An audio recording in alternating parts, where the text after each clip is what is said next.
पहले चाय, उसे लगा कि घर की बात है। पहले चाय, उसे लगा कि घर की बात है। के किनारे रोकी, के किनारे रोकी सड़क। मैं अभी डिलीवरी कर रहा हूँ, क्या आप मुझे बाद में कॉल कर सकते हैं? उसके दूसरे चाचा ने कहा, मैं चिंगान रोड और रिनमिन रोड के चौराहे पर तुम्हारा इंतजार कर रहा हूँ। ये डिलीवरी खत्म करो, फिर ऑर्डर लेना बंद करो और पहले यहाँ आ जाओ। शिनामो को लगा कि उसने गलत सुना है। आप कहाँ हैं? उसके दूसरे चाचा ने जवाब दिया, छोटे बगीचे में, जहाँ तुमने मुझे बताया था कि दुर्घटना हुई थी। यहाँ आओ और मुझे ठीक ठीक दिखाओ कि रेंज रोवर ने तुम्हें कहाँ टक्कर मारी थी। आप क्या करने की कोशिश कर रहे हैं? चुन्मो तुरंत समझ गया कि उसके दूसरे चाचा कुछ गड़बड़ करने वाले हैं। क्या आप घर नहीं गए थे? आप फिर से यहाँ क्यों आए हैं? उसके दूसरे चाचा ने कहा, मैं तुम्हारे लिए यह मामला सुलझा रहा हूँ। अगर तुम नहीं आना चाहते तो कोई बात नहीं, ज्यादा से ज्यादा मुझे कुछ और कैमरों से फुटेज निकालनी पड़ेगी, बस थोड़ी और परेशानी होगी। चेनमो पूरी तरह से अवाक रह गया। वो अच्छी तरह जानता था कि उसका दूसरा चाचा किस तरह का आदमी है। मेरा इंतजार करो, मैं अभी आता हूँ, हम मिलने पर बात करेंगे। आधे घंटे बाद चिनामो को सचमुच लिटिल गार्डन के पास चौराहे पर अपना दूसरा चाचा मिल गया। वो आदमी सड़क किनारे बैठा था, चौराहे के आसपास लगे कैमरों पर उसकी निगाहें गड़ाए हुए थी और चिनोमो को समझ नहीं आ रहा था कि उसके दिमाग में क्या चल रहा है। जैसे ही उसने चिनोमो को देखा, उसके दूसरे चाचा ने उसे एक सिगरेट थमाते हुए पूछा, ये तुम्हें कहाँ से मिली? चिनोमो ने उन्हें सुधारते हुए कहा, ऐसा नहीं था कि मुझे टक्कर लगी थी, रेंज रोवर मुड़ रही थी और मैं उससे टकरा गया। दूसरे चाचा ने गाली दी, भला किसे नहीं पता कि मुड़ने वाले वाहनों को सीधे जाने वाले वाहनों को रास्ता देना पड़ता है? बस मुझे बता दो कि वो किस दिशा में थी। चोन और मोइंटेड सड़क के उस पार गए और बोले, वहाँ। दूसरे चाचा ने कहा, छोड़ो, हम कुनमिंग से परिचित नहीं है, मुसीबत मोल लेने से बेहतर है कि उससे बच ले। उसके दूसरे चाचा ने आधी जली सिगरेट जमीन पर फेंक दी और उसे अपने पैर से कुचल दिया। फिर उन्होंने चिनोमो से कहा, ठीक है, एक बार उस रेंज रोवर का नंबर पता कर लो, मैं तुम्हें पीटने वालों को ढूंढ निकालूंगा, तुम पहले अपना काम निपटा लो। इतना कहकर उसके दूसरे चाचा ने अपना सिर झुकाया और चले गए। चेनमो ने पीछे से आवाज लगाई, दूसरे चाचा, मैं पेरिस स्प्रिंग में रुका हुआ हूँ, क्या आप आज रात आ रहे हैं? बिना मुड़े ही उसके दूसरे चाचा ने जवाब दिया, नहीं रुक रहा, तुम्हें मेरे बारे में चिंता करने की जरूरत नहीं है। चुनेमो ने अपने दूसरे चाचा को भीड़ में गायब होते देखा और उसके सीने में बेचैनी होने लगी। उसके दूसरे चाचा ने कभी नहीं देखा था कि वो समूह वास्तव में कितना क्रूर था। वे साफ तौर पर खतरनाक लोग थे, रेंज रोवर चला रहे थे और 10,000 से ज्यादा कीमत के गुची बैग लिए घूम रहे थे और किनमिंग से अनजान एक आदमी इस तरह उनके पीछे पड़ा था। क्या यह मुसीबत को न्योता देना नहीं था? लेकिन चेनमो ये भी जानता था कि वो अपने दूसरे चाचा को मना नहीं सकता। खुद को बीमार करने के अलावा उसे समझ नहीं आ रहा था कि वो और क्या कर सकता है। 3 रात बाद शान एमएमओ को उसके दूसरे चाचा का फिर से फोन आया, जिसमें उन्होंने उसे आधे घंटे के भीतर सेंचुरी सिटी कार क्यूब लाने को कहा। उसके दूसरे चाचा ने कहा कि वो उस जगह के बाहर खुले पार्किंग स्थल में इंतजार कर रहे हैं। जब चान एमो उन्हें ढूंढने पार्किंग स्थल पर पहुंचा, तो उसने अपने दूसरे चाचा को दुबका हुआ देखा, फूलों की क्यारी के बगल में एक सुनसान कोने में, और उसके ठीक सामने तिरछे में वही सफेद रेंज रोवर खड़ी थी जिसका उस रात चुन्मो से आमना सामना हुआ था। किनारे पर खरोंच के निशान अभी भी थे।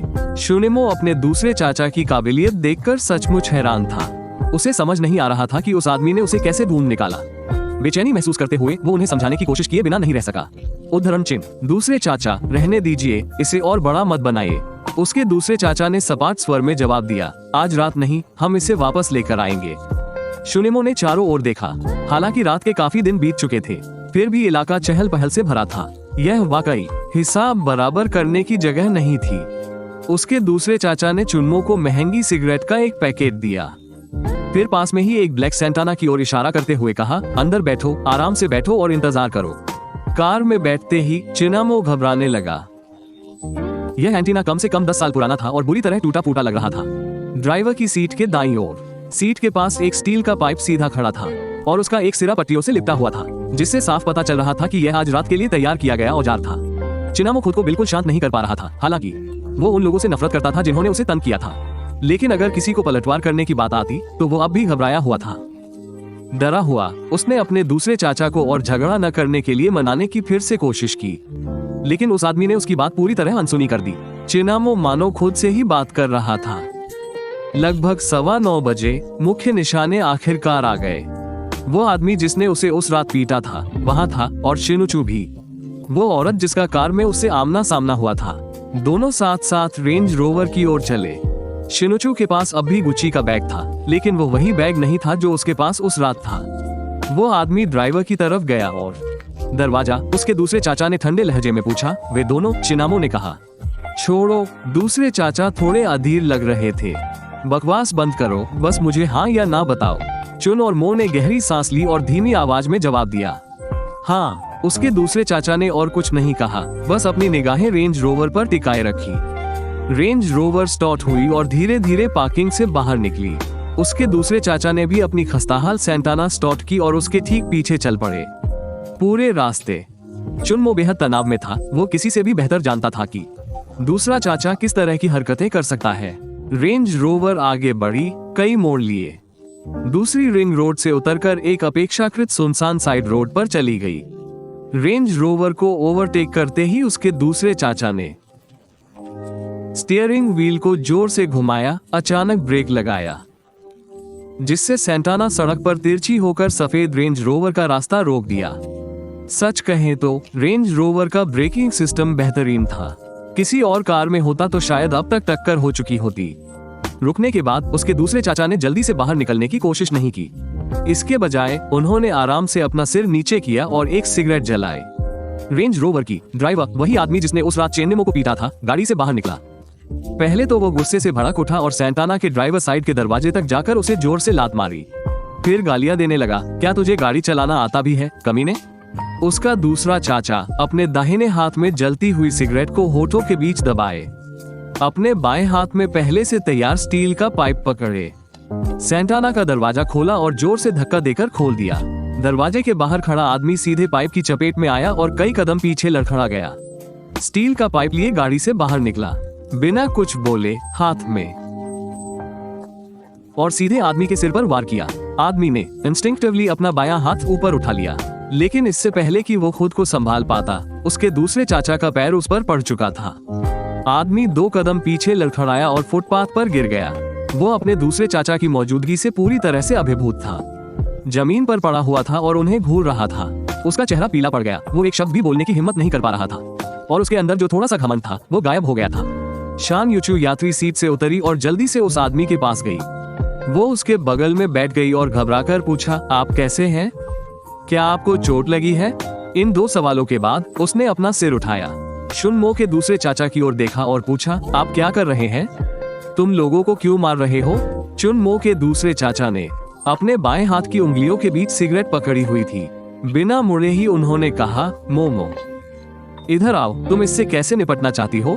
चुनमो कांपते हुए अपने दूसरे चाचा के पास गई और धीमी आवाज में बोली, दूसरे चाचा छोड़ो, उसे पहले ही मारा जा चुका है, चलो चलते हैं। शिन यूचू ने पूछा, तुम लोग कौन हो? उसने चुनमो को पहचाना नहीं था। सोचने पर उसे लगा कि यह कोई अजीब बात नहीं थी, क्योंकि उस रात बारिश हो रही थी और रात काफी हो चुकी थी। वो जल्दी में निकली थी और सबसे महत्वपूर्ण बात यह थी कि चुनमो ने अभी भी अपनी डिलीवरी वाली वर्दी पहनी हुई थी। वो इलेक्ट्रिक बाइक पर था और हेलमेट पहने हुए था, इसलिए ये बिल्कुल स्वाभाविक था कि वो उसे पहचान न पाए हो। लेकिन इस समय उसने चुनमो और उसके दूसरे चाचा को गंभीरता से देखा और घबराहट में पूछा, तुम क्या चाहते हो? उसके दूसरे चाचा ने शिन यूचू की बात अनसुनी कर दी और अपने बाएं हाथ में पकड़ी सिगरेट का एक और कश लिया। फिर उन्होंने सिगरेट को जमीन पर फेंक दिया और स्टील के पाइप को पकड़ लिया। अपने दाहिने हाथ में कुछ पकड़े हुए वो धीरे धीरे नीचे झुक गया। स्टील के पाइप का निचला सिरा शुनू की जांघ से दब गया। शुनुमो समझ गया कि उसका दूसरा चाचा जोर लगा रहा है। शुनू का चेहरा पहले से ही बिगड़ने लगा था, लेकिन उसने हिम्मत जुटाकर उसे दबा लिया और चिल्लाया नहीं। उस आदमी का बिगड़ा हुआ चेहरा देखकर उसके दूसरे चाचा को थोड़ी खुशी हुई। उन्होंने शुनू से कहा, अगर तुमने मोमो को पीटकर उसका फोन तोड़ दिया तो मैं तुम्हें एक सौदा दूंगा। अभी 500 रुपये ट्रांसफर करो। जैसे ही तुम पैसे दोगे, बात खत्म। उसके दूसरे चाचा ने 2 ठंडी हंसी हंसी। उद्धरण चिन्ह, अगर तुमने पैसे नहीं दिए तो यह मत सोचना कि तुम आज रात यहाँ से सही सलामत निकल पाओगे। शिन यूचू शायद जानती थी कि वो आमतौर पर किस तरह की इंसान थी, और चुनमो के दूसरे चाचा के उस क्रूर रवैये को देखकर वो पूरी तरह से डर गई। उसने जल्दी से अपने कंधे पर लटके बैग को खोला। लगभग गिड़गिड़ाते हुए उसने कहा, कृपया उसे चोट मत पहुंचाओ, मैं आपको पैसे दूंगी। बोलते ही उसने नकदी निकाली। थैले से बाहर बिना गिने ही उसने उसे सीधे उसके दूसरे चाचा की ओर बढ़ा दिया।